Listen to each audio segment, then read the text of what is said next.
đầm đâu na kun kip ni đầm na kinh anh hum hay ni ti chua dang ni đầm na ta cây giọt na sông á đầm xóa đã cả ngày thiêng cây băng in gió mi lệ xóa là kiên gió mi na thì su lệ bận về lo đắm nát nằm hũ lại năn xóa là thiêng lại ta ngắm nát năn hũ lại cần si boy ngan đi boy Jisu asi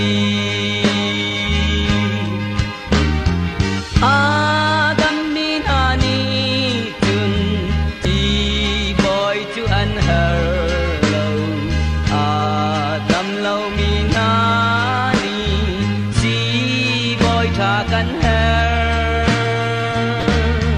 mi ding mi ta ra lo mi suai mi ta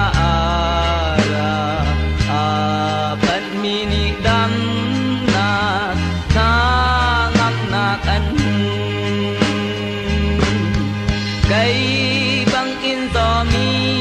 lệ xóa na kiên gió mi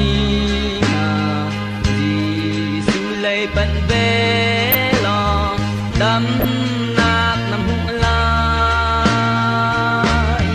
năn xóa là thiêng lại na ngâm nát năn hũ lại cần si boy ngan đi boy Jisu asi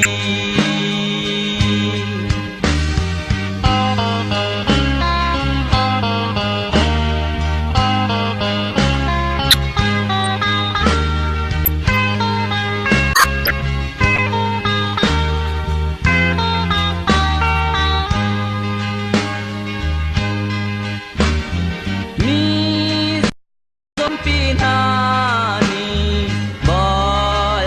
se boy an kan so batam pi an di an nam khâu thấy lâu